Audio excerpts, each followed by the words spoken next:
Hello everybody! Today I am doing the do's and don'ts of a wet set, and today I am doing a foam roller wet set. It's actually a pillow roller wet set. These little guys, I like to do these instead of pin curl wet sets because ain't nobody got time for that, especially me. So today I'm going to tell you some little tips and tricks to help your wet sets come out more successfully, and then the second part of this video is my brush out of a wet set. So anyways, without further ado, let's do this.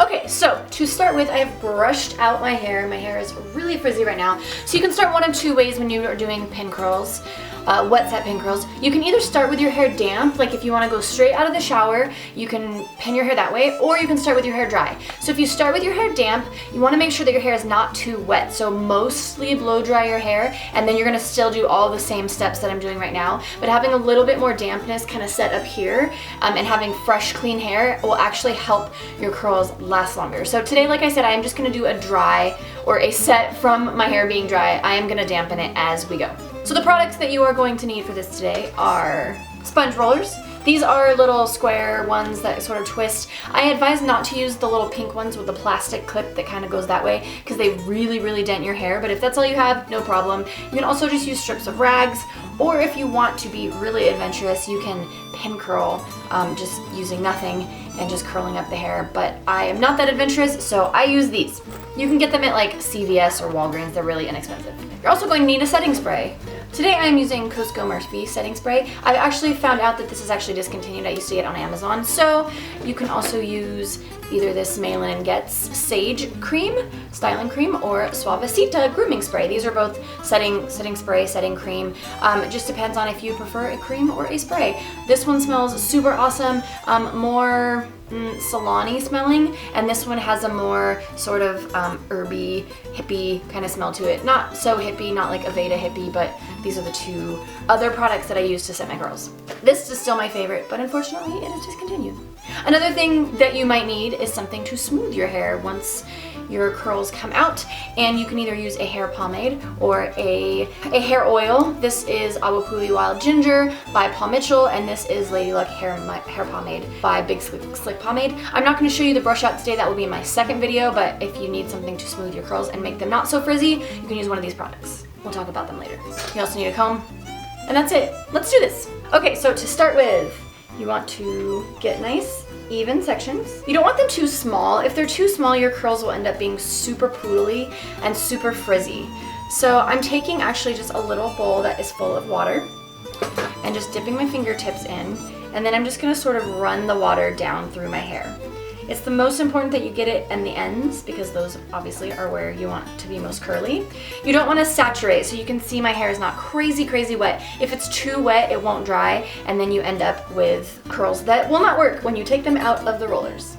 And conversely, if you do not have enough moisture in your hair, then the curl won't set at all, and it'll do the opposite. So it's different for every type of hair.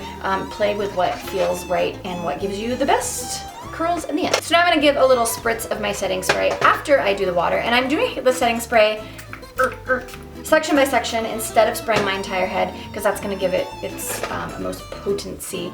Be sure not to use any setting sprays that have alcohol, so don't use hairspray or anything like that because then it's just going to make the hair really frizzy and crunchy when it brushes out. So this kind of spray is made to set curl into the hair without adding a lot of texture to the hair. So what I do is I actually take the ends and I wrap the end around, kind of hold it in place, and then I tuck it.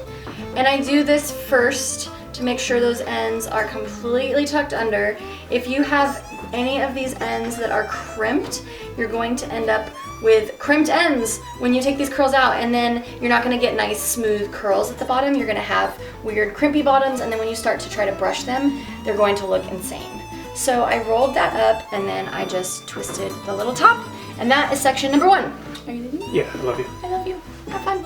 Also make sure that your sections are relative. Sorry.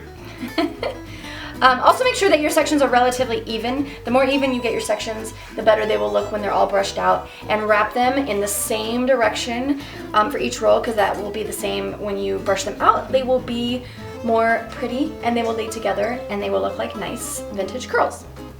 So again, I am putting water on here and then setting with the spray. It is a lot easier, instead of going all the way to the end and then trying to wrap, like I did in that first roll, it's easier to go a few inches from the bottom and wrap this way. Then you can really make sure you get those ends. And if you do have layers in your hair, start wrapping from even further up the hair so that you really get all of those layers in and they don't start to fall out as you start to roll the hair up. And don't worry about wrapping too tight at the top when you have dents. In my brush out video, I'm going to show you how to avoid those. Make sure that whatever you use as your setting spray does not have any oil in it. So something like this, a frizz oil or a glossing spray or anything with oil or silicone in it is not going to be your friend for these styles, because once you start to brush the hair out, the hair will be heavy and it won't hold the curl. So make sure it is a spray or a cream that is made to set hair when it is wet. Also, heat protectant spray is not going to be your friend in this either. You're not using heat, so there's no use for it. One little trick that I use to make sure that the ends are all wrapped in and smooth is I kind of swirl my finger around the outside. So I wrap and then I give my finger a little swirl in there just to make sure. And then as I roll up, I sort of swirl on the inside, and then you make sure all those ends are tucked in. This especially helps if you have longer fingernails because it really pushes all the hair back inside and underneath itself. Okay, so when you're done, they should look a little something like this. There shouldn't be too much jiggle. Make sure that they are nice and tight to your head. A little bit of jiggle is okay, but if there's too much jiggle, then they'll start to slide out, and then you won't have curl set into the entire length of the hair. So this is what they look like all the way around. Now, obviously, the ones in the front are gonna always be neater than the ones in the back. Don't stress too much about that. Also, at the very end, just in case, especially if you are setting from dry hair and not setting from wet hair, I'm gonna use a little bit more of my setting spray. I'm actually gonna use some of this Suavecita to spray because it smells really good and it'll make my hair smell good. Yay! When you are done spraying your hair, I'm gonna take this scarf. I'm just using this vintage scarf, and I like to use the scarves that are really, really big. If you're using the normal size scarves that you would kind of tie as like a Rosie the Riveter style, it's not gonna cover all of the curls. So make sure that you get a nice huge scarf. So I'm gonna pull it up and I'm gonna flip one corner. Whoop, flip it towards you. So essentially you have 3 corners now and a flat edge. So with that flat edge, I'm gonna pull it up, and then I'm gonna pull these 2 ends up in the air. Then make sure that this is still down by your face so that it tucks it under. Then I'm gonna tie this in a knot. And if you have 1 or 2 that come out, that's totally fine, it's no big deal. So once this is tied in a knot, then I'm gonna pull this back to keep it out of my face and then tie a bow over the top of it. This is another reason it's really good to use a scarf that's a lot bigger than normal so that you can actually make a bow and not just tie it in a knot. Then it's easier to get it out to end with. Now if you have this at the end, you can just sort of tuck it in there however you want. Boop, huh, bink, bink, bink. So the good thing about tying a scarf over your hair when you have rollers in your hair is that you don't need to fasten it on the sides because the tension keeps itself in just because you have all of these little rollers down there. If you feel like you need a pin, you can stick it in there, but just be really careful because bobby pins or little clippies can crimp the hair and then it'll make the curls not quite as pretty, so just be really delicate. So basically now what's gonna happen is you're gonna sleep on this. Make sure that you do cover these before you sleep. If you don't cover them before you sleep, even if you're a gentle sleeper, they tend to sort of start to wiggle around and slide down the hair, and like I said before, it's not going to set the curl into the hair as much as it needs to.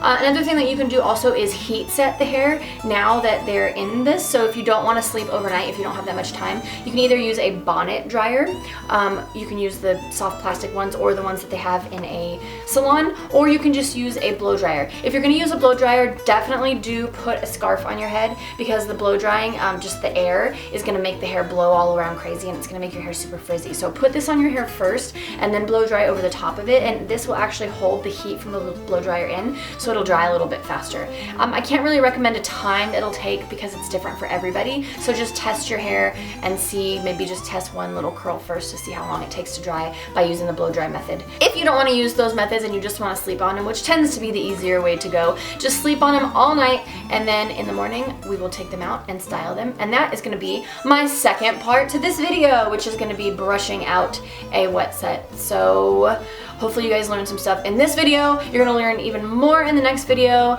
and definitely subscribe so you can catch that second video next time. Thank you guys for watching. If you guys have any other tips and tricks about wet sets to share, please leave them in the comments below, especially if it comes to actually pin curl wet sets, because I'm just doing a foam roller wet set today. Totally different. All right, see you guys in the next one. Hey guys, thanks for watching my video, and be sure to check out these latest videos that I have posted. And also be sure to click the subscribe button and turn your notifications on so you can see the new shenanigans coming your way.